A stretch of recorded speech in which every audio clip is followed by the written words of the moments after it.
लोग बैठे हुए हैं, डीएम के नीचे बैठे हुए हैं, वो सब के सब ऐसा मालूम पड़ता है कि जो 25 अरब रुपए आया है सिर्फ दिखावा करके लोगों को दिखाते हैं कि ये हमारा डिजिटल कुंभ है। लेकिन ये हमने आज से 70 सालों में जैसा कुंभ देखा पहले, ऐसा कभी नहीं देखा, क्योंकि ये सबसे घटिया और लगाते लगाते गाड़ते गाड़ते ये कुंभ उखड़ने लग जाएगा, ऐसा उजड़ा हुआ कुंभ है।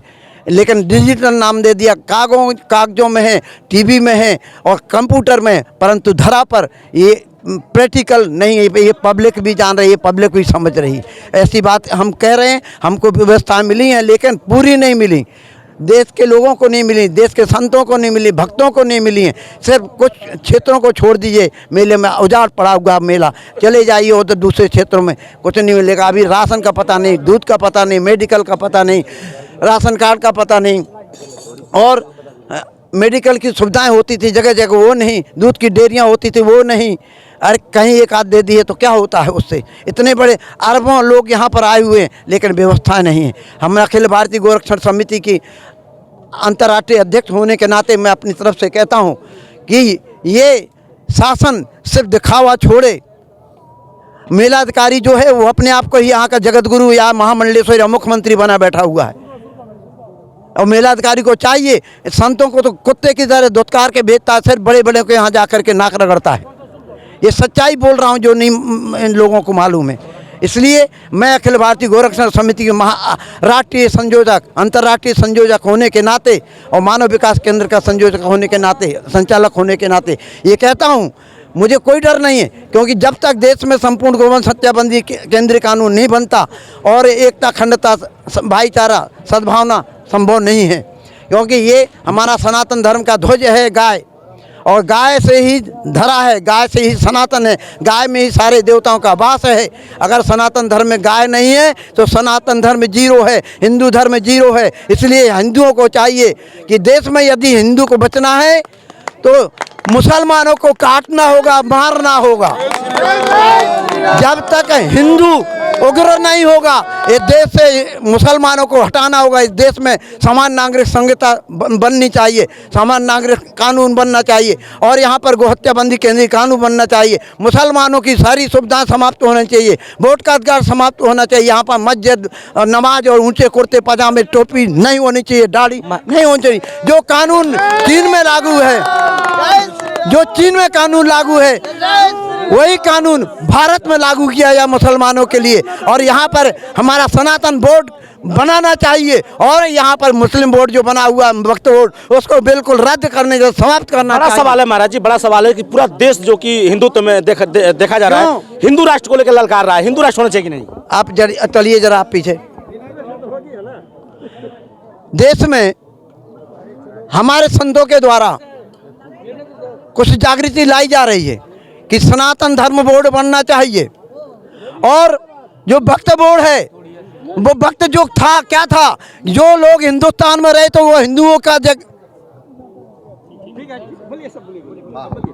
जो हिंदुस्तान में जो लोग रह गए थे वो हिंदुओं का देश है, और मुसलमानों का देश पाकिस्तान है। इसलिए मुसलमानों के देश से जाना चाहिए, छोड़ना चाहिए।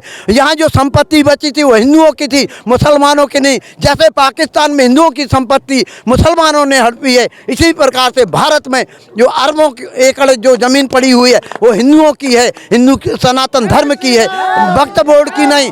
आगे आने वाले समय में हम नहीं चूकने वाले। मैं तो 85 मारा हूँ, अभी 85 वर्ष से ज़्यादा का हो गया हूँ, 15 और मारूंगा, 70 हो जाएगा तभी मरूंगा। इसी तरह से हिंदू को उग्र होना चाहिए, मुसलमानों को छोड़ना नहीं चाहिए। इस देश में कुंभ में तो कहीं भी दिखाई दे तो को छोड़ना नहीं चाहिए, जेल में डालो या इनको देश निकाला करो। देख सकते हैं कि कहीं ना कहीं हिंदुत्व का झंडा परचम लहरा रहा है, और हिंदू राष्ट्र को लेकर एक ललकार आ रही है, जो कि कहीं ना कहीं प्रयागराज से लहर जो कि दिखती हुई बन रही है। जी महाराज जी, मोदी सरकार ने 10 वर्ष में राम मंदिर बनाया, लेकिन उसमें सारी भूमिका साधुओं की थी, साधुओं की गवाही थी। हम लोगों ने आंदोलन किया, प्रारंभ किया, और प्रारंभ करने के बाद राम मंदिर का निर्माण हो गया। सरकार भी हम लोग बना करके लाए, और 10 साल में निकल गई, लेकिन 10 साल में हिंदू के लिए कुछ नहीं किया, सिर्फ राम मंदिर के अलावा। अब अधूरी सरकार है, बहुमत नहीं है, अब रो रहे हैं कि हमको ये करना है, अब ये करना है। इसलिए हिंदुओं को चाहिए और मोदी सरकार को चाहिए कि अविलंब संपूर्ण गोवंश हत्याबंदी केंद्रीय कानून बनाना चाहिए और समान नागरिक संहिता अविलंब बना देनी चाहिए। चाहे इसके लिए इमरजेंसी लागू करनी पड़े, सारी पार्टियों को सस्पेंड करो, अपनी पार्टी के माध्यम से हिंदुओं के लिए, उनके कल्याण के लिए, सनातन धर्म के उत्थान के लिए कानून बनना चाहिए। बहुत बड़ी उपलब्धि हिंदुत्व का, और सरकार को पूरा चुनौती दिया। महाराज जी ने कहा कि हिंदुत्व के लिए कुछ भी करना हो तो हमें कर गुजार जाना चाहिए। और जैसे जी, मैं महामंडलेश्वर स्वामी भक्तहरि, संयोजक अखिल भारतीय गोरक्षण समिति और मानव विकास केंद्र और केंद्रीय मार्गदर्शक मंडल विश्व हिंदू परिषद मेले से अपील करता हूं कि सभी लोग सनातन हिंदू धर्म की ध्वजा के लिए, जो हमारी गौ बहू बेटी को मारते हैं, हमारा वेद कहता है यदि नो गामसी यदस्वम यदि पुरुषम त्वम तो आशीषेन विद्यामो यथानो असो अविरह। हमारी बहू बेटी को, मठ मंदिर को, गाय को, घोड़े को जो सताता है उसको बंदूक की गोली से मार दो।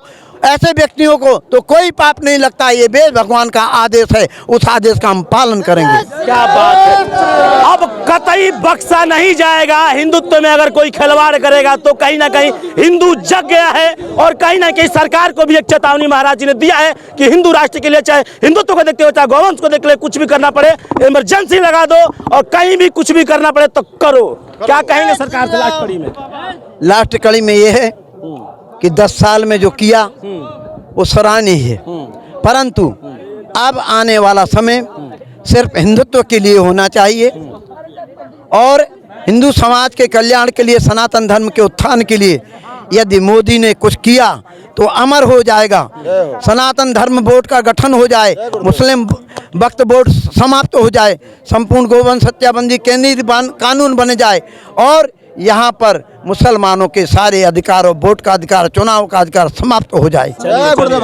धन्यवाद। देख सकते हैं क्या कहेंगे महाराज जी के विचारों पे, क्या कहेंगे आप? महाराज हमारे किसी से डरते नहीं हैं, एकदम निर्भीक रहते हैं। और जो इनको कहना था, बहुत बड़े गो के रक्षक हैं हमारे महाराज जी, सनातन के रक्षक हैं, एकदम निष्पक्ष कहते हैं। और हम भी आपके माध्यम से, इस चैनल के माध्यम से माननीय मोदी जी से और माननीय योगी जी से ये कहना चाहता हूँ कि आखिर हम हिंदू हैं, आप हिंदूवादी हैं, हम प्यार भी करेंगे तो आपसे और शिकायत करेंगे भी तो आपसे। और वोट तो हम लोग जब तक ये रग रग में है तब तक वोट फॉर बीजेपी। जय श्री राम। जय श्री राम का कारवा।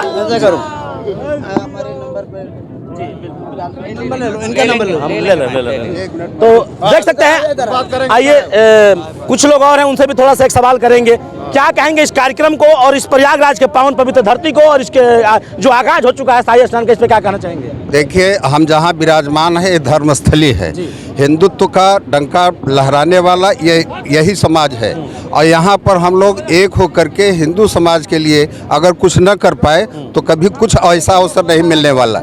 सनातन ऋग्वेद पुराणों में सब जगह यही भारत ही है जो सनातनियों को जागृत करने का एकमात्र आवाज़ उठाने वाला है। हम चाहेंगे महाराज जी ने जो कुछ कहा है उसके समर्थन में हम सारे लोग लग जाएं और हिंदुत्व को जागृत करके एक छत्र राज्य स्थापित करें जैसा इसके पहले रहा है और तुष्टीकरण की नीति छोड़ दे। हमारा यही सबसे अनुरोध है। देखिए, महाराज जी के बातों से सबको समर्थन मिलता हुआ और कहीं ना कहीं होना भी चाहिए, क्योंकि हम हिंदुत्व हैं, हिंदू राष्ट्र हैं और बनना चाहिए, कायम होना चाहिए। देखा जाए तो इस प्रयागराज का आगाज हो चुका है। तो मिलूंगा नेक्स्ट वीडियो में, जब तक हिंदुस्तान तक न्यूज।